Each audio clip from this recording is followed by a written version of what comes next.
Salut les amis, j'espère que vous allez bien. Comme prévu avec un peu de retard, je suis désolé. Voilà la présentation de la C63S, ma nouvelle C63S AMG coupée comme vous pouvez le voir. Donc je pense qu'une vidéo d'Accra me suivra en septembre, mais je voulais quand même vous la présenter dans un bel environnement. Mon Languedoc favori, vous voyez autour. Il y a de la vigne surtout, ça c'est chez moi. De la vigne, de la garrigue et des belles voitures.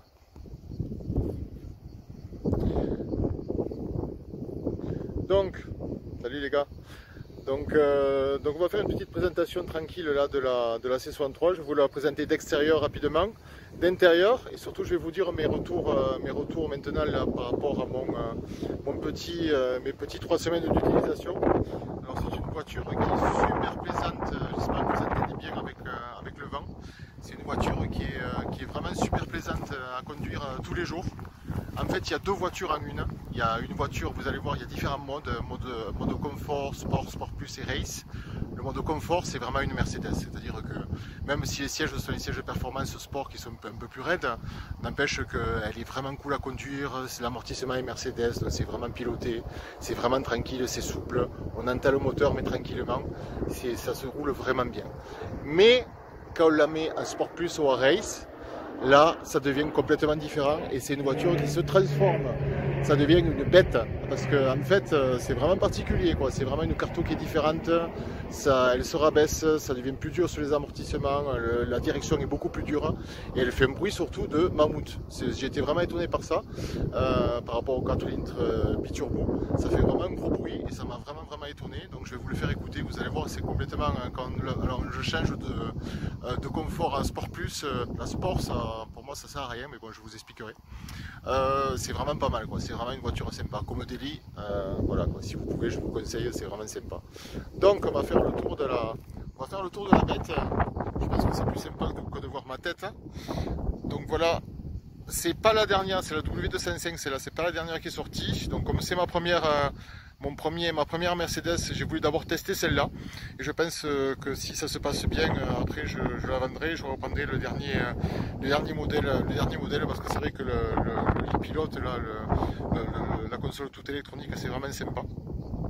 Donc AMG, vous connaissez, hein, je vous ai fait la M550D, donc le motosport de BM, c'est l'équivalent AMG pour Mercedes.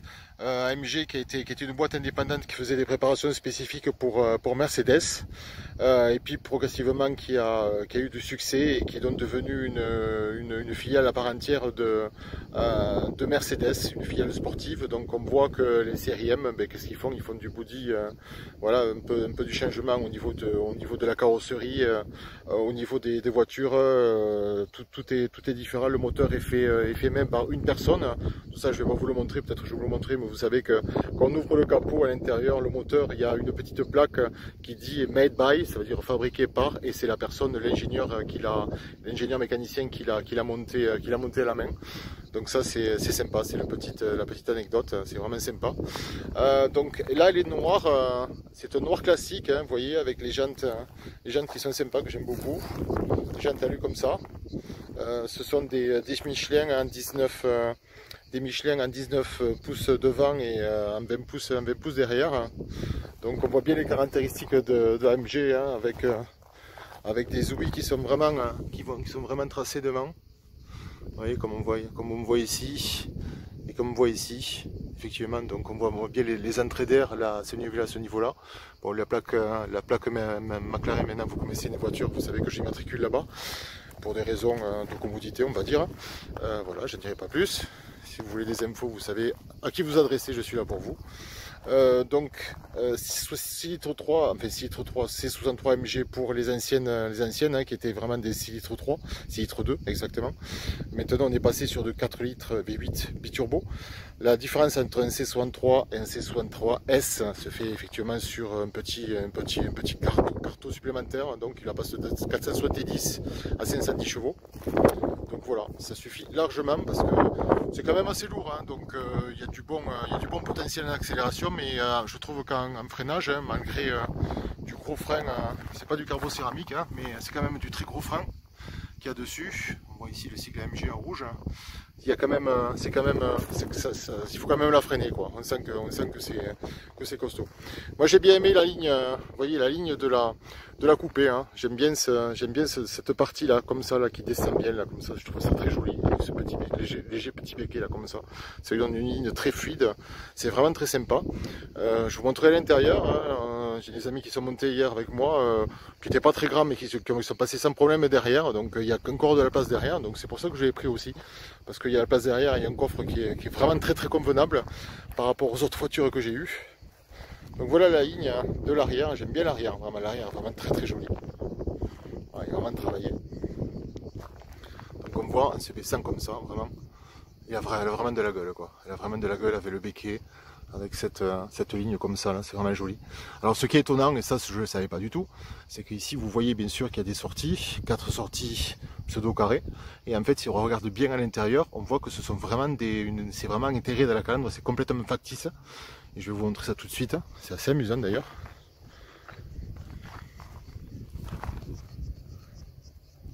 Vous voyez ici, si vous voyez bien à l'intérieur, vous voyez les sorties au fond, regardez. Elles ne sont pas du tout intégrées, vous voyez, elles sont même mal intégrées. Donc en fait, on a l'impression que ce sont des sorties là. Vous voyez les sorties AMG ici. Et en fait, c'est juste des factices, la ligne derrière. Donc c'est une ligne performante, sport, donc qui envoie un peu plus que la ligne classique. Vous allez voir, ça pète bien.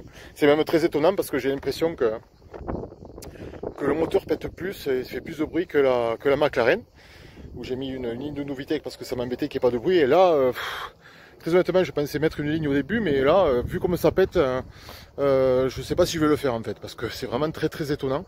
Ça pète vraiment fort.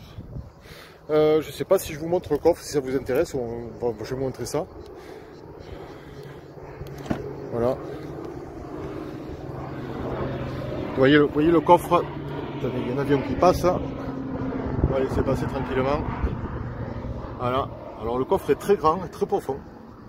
Vraiment très profond. Vous voyez, il y a des petites accroches comme ça. On peut mettre... il y a plein de choses que l'on peut mettre. On peut l'ouvrir. Il va très loin. Regardez, je mets mon bras comme ça. Ça va très loin. Donc on peut mettre vraiment deux grosses valises.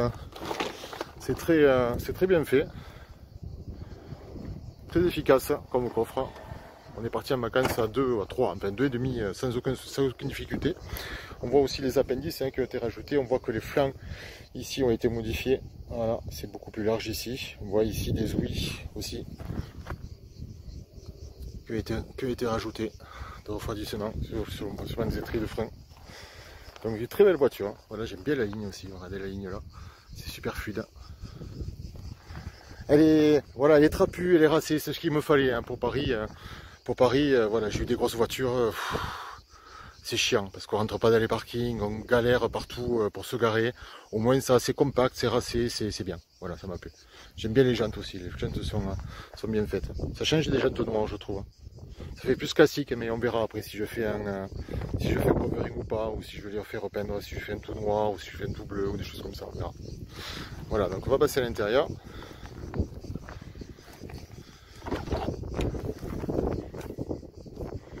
Donc voilà l'intérieur, donc cuir en général c'est du Mercedes, donc il n'y a pas trop de surprises, c'est sobre et joli. Donc on voit Alcantara, on voit cuir matelassé, surpiqué, Alcantara blanc, de l'alu partout. Super sono Bugmeister, vraiment très bien, vraiment très bien. Siège chauffant, massant, etc. Bon, pas massant parce que c'est les sièges de sport. Les sièges de sport sont vraiment très bien. Parce que ici vous voyez on peut ça peut se bloquer un peu plus, ça peut vous bloquer un peu plus le dos et même là au niveau des jambes. Donc comme je pense l'amener un peu sur circuit juste pour m'amuser, pour voir ce que ça donne, pour un peu voir ses limites et surtout les miennes comme d'habitude. Voilà, vous voyez les petits appendices, les petits boutons qui permettent de bloquer. Sigle AMG évidemment. L'intérieur est, je pense, assez classique d'une série C. Voilà. Je vais vous fermer tranquillement parce que sinon, il n'y a pas trop de bruit, peut-être vous avez un peu de soleil. Voilà.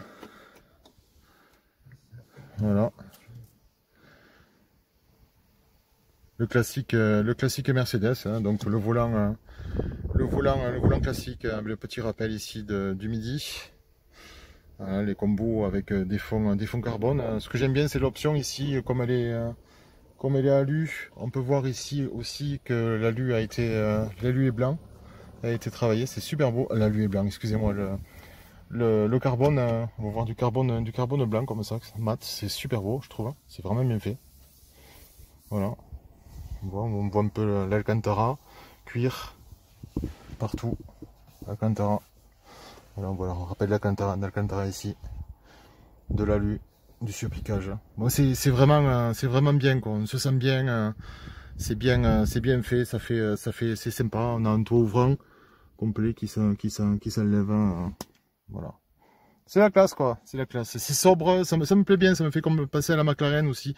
Il y a rien de superflu, quoi. Il n'y a pas 250 000 boutons. Bon, après, je vous avoue que ces panels là, les boutons comme ça, c'est simple d'utilisation. Il n'y a pas grand chose à faire, hein. On comprend tout de suite où on va. C'est allemand, hein. C'est carré. Il y a des rangements absolument partout. Ici, vous avez un gros rangement également, vous voyez, qui est assez énorme. Vous avez le rappel des sièges performance derrière, hein. Voilà, c'est vraiment méticuleux, c'est vraiment bien fait. Voilà. Voilà, après on peut s'amuser à juste allumer. Donc là, on se retrouve, alors vous voyez, vous avez ici, bon, je ne vais pas vous faire tout le descriptif, il y a des choses que je ne connais même pas, pour les vigilances, vous savez, pour ne pas sortir des lignes, etc. C'est des choses que... Attendez, je vais diminuer la ventilation, sinon on ne va rien entendre. Vous voyez, pour rester entre les lignes, contrôle de volant, etc. Ça, je mets le parking, mais le reste, je n'utilise même pas la caméra 360, ça ne sert à rien. Là également, vous avez toutes les fonctions que vous connaissez déjà, le mode dynamique, donc qui permet effectivement de changer d'individuel, à passer à confort, à passer à sport et à... Bon, vous entendez la différence? Je ne sais pas si vous entendez le sport plus et race, où effectivement ça change effectivement tout ce qui est transmission, tout ce qui est durcissement des... on s'en fiche que la climatisation soit éteinte. Vous voyez, sport plus. Vous voyez, durcissement des suspensions à l'état automatique. À l'état automatique. Bon, vous voyez, encore une fois, merci l'électronique, hein, c'est pas pour moi. Bref, c'est comme ça. Bon, mais on fera ça plus tard. Vous pouvez la passer en mode manuel, ce que je fais assez souvent. Ici, c'est pour durcir les suspensions. Ça aussi, j'aime bien. Ça, c'est pour enlever l'USP. Ça aussi, c'est pas mal. Là, on a la console qu'on règle. Là, c'est le réglage le plus important. On ouvre les capets, on les ferme. Le start et stop que je mets jamais, bien évidemment. Et ça, c'est pour faire un petit truc là. Normalement, quand je fais ça, quand les portes sont fermées, ça vous met les ceintures à disposition plus facilement. Voilà, tout simplement. Des gadgets, quoi, on s'en fout. C'est pas le plus important. Le plus important, c'est le bruit. Alors, je sais pas si on va bien entendre là. Là, on est en mode. Voilà, là, on est en mode classique. Vous voyez, mode classique, quand j'accélère, ça fait du bruit, quoi. Ça fait du bruit normal, sans plus.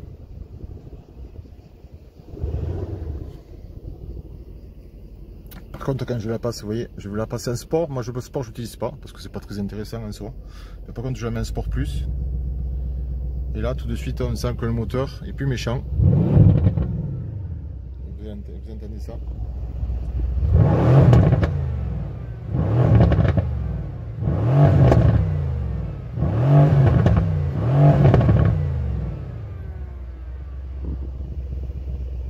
Ça me voit pas mal, quoi. Ça, c'est ce qui m'a étonné le plus, très honnêtement. Je pensais vraiment pas qu'on pouvait avoir des retours comme ça de... À peine, j'appuie à peine, hein, je monte. Ça 5000 tours. Chaque fois que ça redescend, ça pète, ça crache, c'est vraiment sympa. J'aime bien le bruit. C'est assez marrant. Donc voilà.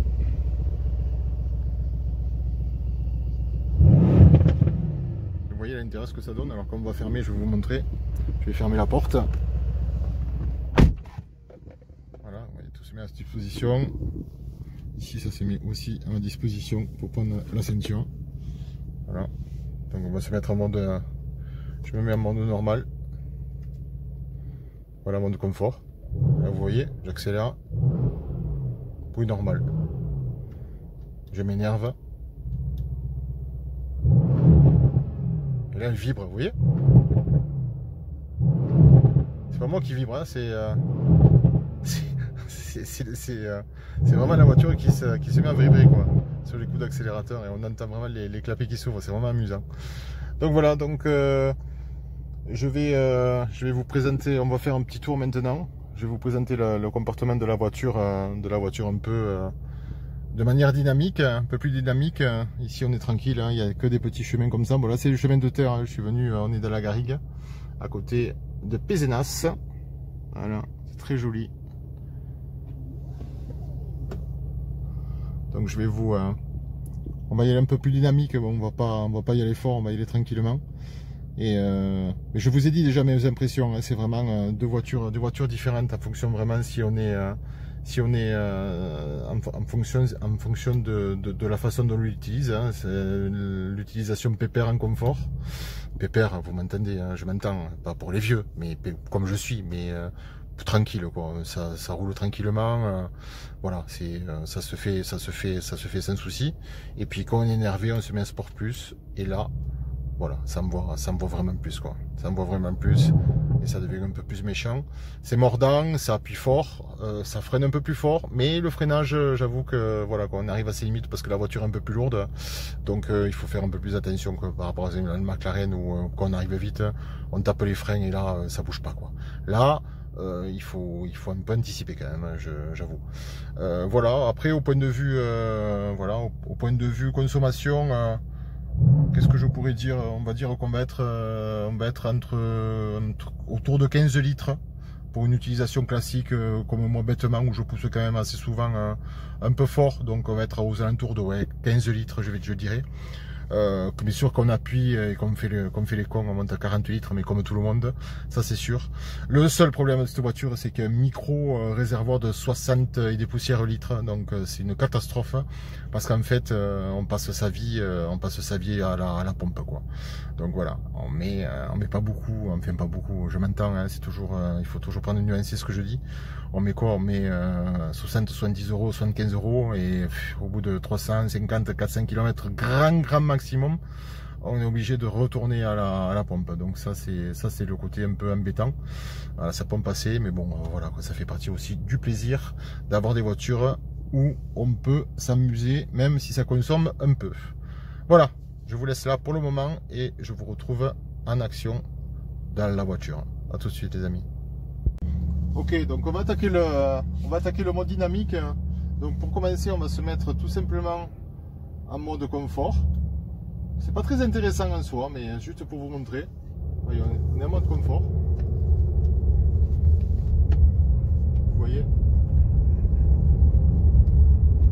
en automatique.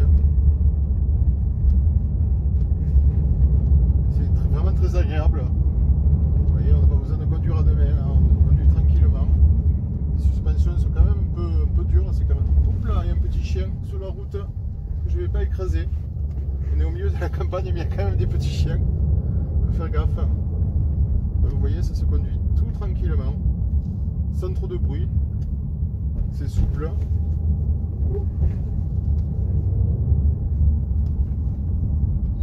Sans trop de problèmes. Voilà. Comme vous vous en doutez, c'est pas le mode le plus intéressant en soi, hein. C'est le mode un peu plus énervé qui est le plus intéressant. Donc pour ça, toujours le petit mode dynamique ici, le dynamique, et on passe en individuel. Je l'ai mis en individuel en étant tout sport et en boîte automatique. Mais effectivement, on se met en Sport Plus, et là tout de suite ça devient différent. Ça c'est plus vieux. Voilà. On sent quand même que ça pousse plus. On va se mettre en manuel pour être encore mieux. Là on sent que vraiment ça voilà. Les petits chemins sont petits ici, donc on peut s'amuser.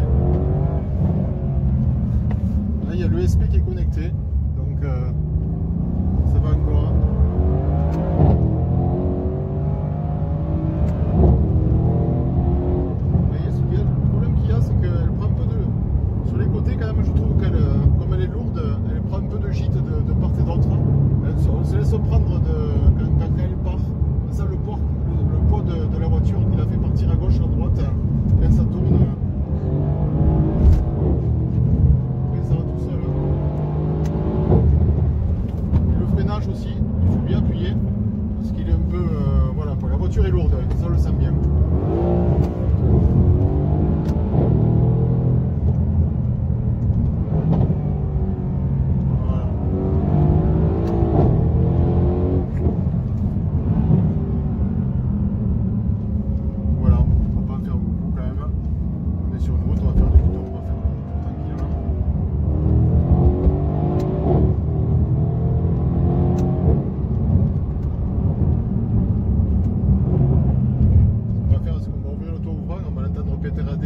Pétarader tranquillement. On va entendre pétarader. Normalement c'est ici. On a juste à ouvrir. Hop. Il y a tout qui se lève. Voilà. Là on est bien. On va l'entendre encore plus. Ici ça change des autres voitures. Ici on a la petite manette là qui permet de faire d'aller en arrière, en avant, neutral et parking. Donc on voit toutes les fonctions qui s'appliquent ici, avec les 360 degrés, etc. Les parkings automatiques en appuyant sur un bouton, ce que je ne fais jamais. C'est pas très intéressant. Voilà, on se remet en D. Et là on entend bien le bruit.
Alors le mode race, hop, il est là. Alors celui-là, il y a tout, sauf qu'il y a tout ce qui est électronique qui est déconnecté. C'est le spécial, on se met en France, voilà, il n'y en a pas.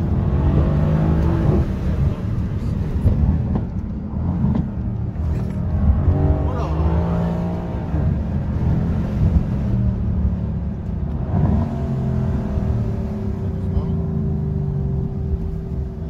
Petit amont, il est tranquille, on ne va pas annuler tout le monde. Voilà. Vous voyez le petit.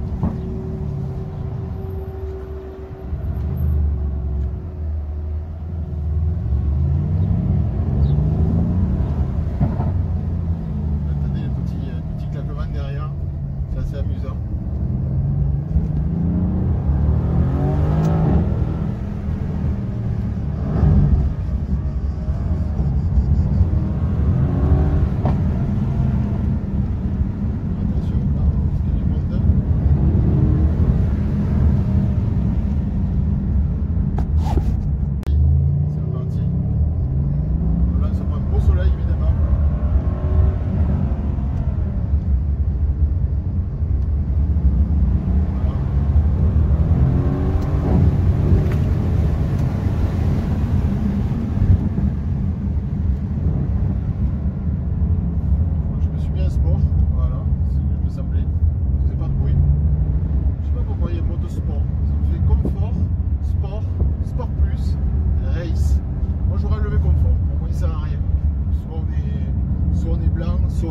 On a le diable et on se met en noir et on envoie. Donc voilà, petit tour de la bête.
on a fait le tour complet. Si vous avez des questions, n'hésitez pas. On va s'arrêter. Vous voyez où on est, à côté de Castelnau. À côté de Castelnau. Voilà. À côté de Pézenas, Castelnau, de Gers, Montagnac, plein dans le Languedoc. Et comme vous voyez, partout, des vignes. Là-dessus, voilà, qui est quand même le plus intéressant. Cette petite 510 chevaux, 700 Nm, qui sont quand même très sympathiques. Voilà. Qui permettent vraiment de s'amuser. C'est ce qu'on lui demande, elle le fait bien. Voilà, je vous remercie. À plus tard les amis. Bye bye. Les amis, pour finir, j'espère que cette vidéo vous aura plu. Vous pouvez me retrouver sur Instagram, Olivier Paris Supercar, ainsi que sur YouTube, ça va s'afficher ici. Olivier Paris Supercar aussi. Donc je vais essayer de filmer plus, de me consacrer plus sur YouTube, parce que c'est plus interactif, c'est vraiment sympa de communiquer avec vous et d'être interactif sur la présentation de voitures de passionnés. Donc j'espère avoir l'opportunité d'en faire un peu plus. Donc si vous êtes dans le sud, autour de Montpellier, de Béziers, etc., où je suis, vous n'hésitez pas, surtout, à me dire, et je viendrai vous faire un petit coucou, ou vous viendrez me voir, où je vous dirai, ça, on peut discuter. Et puis sur Paris, bien sûr, où j'espère qu'on aura l'occasion de faire ça plus souvent. Voilà, sinon on se retrouve, je vous ferai une vidéo demain et après-demain. Le POG Tour arrive sur Montpellier, sur Nîmes, et on sera bien sûr là pour accueillir POG et son équipe, et puis voilà, et c'est délire, parce que apparemment c'est vraiment délire ce qu'il a fait, on aime ou on n'aime pas, mais j'avoue qu'il est quand même étonnant, et on va quand même bien s'amuser en sa compagnie, et avec sa folie. Je vous remercie les amis, à bientôt, ciao ciao.